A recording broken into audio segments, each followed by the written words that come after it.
President Donald Trump tours the damage in Kenosha, Wisconsin, one of the cities at the center of racial unrest. Violent protests erupted after a white police officer shot a black suspect 7 times, leaving him paralyzed.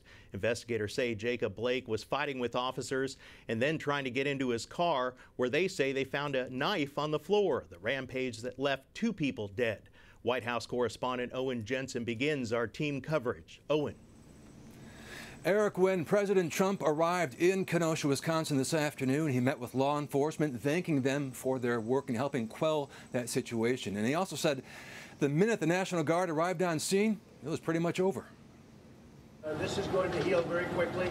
We're going to help them from an economic standpoint, and we're going to make a contribution to your law and to what we call law and order. Some people think those are 2 terrible words, law and order. And they're not terrible at all. They're beautiful. They have to be used judiciously. They have to be used properly.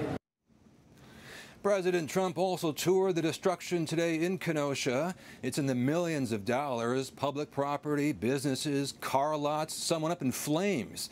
Quieter now, thankfully. Time to heal and rebuild. The president also said these are not acts of peaceful protest, but domestic terror. We're going to be helping you with law enforcement. We're going to be helping you with some economic development. Get it back in shape. Get Kenosha back in shape, and we'll get it back in, I think, very quickly. Now, to be clear, not all were happy to see the president in Kenosha today. Some today jeered, others cheered.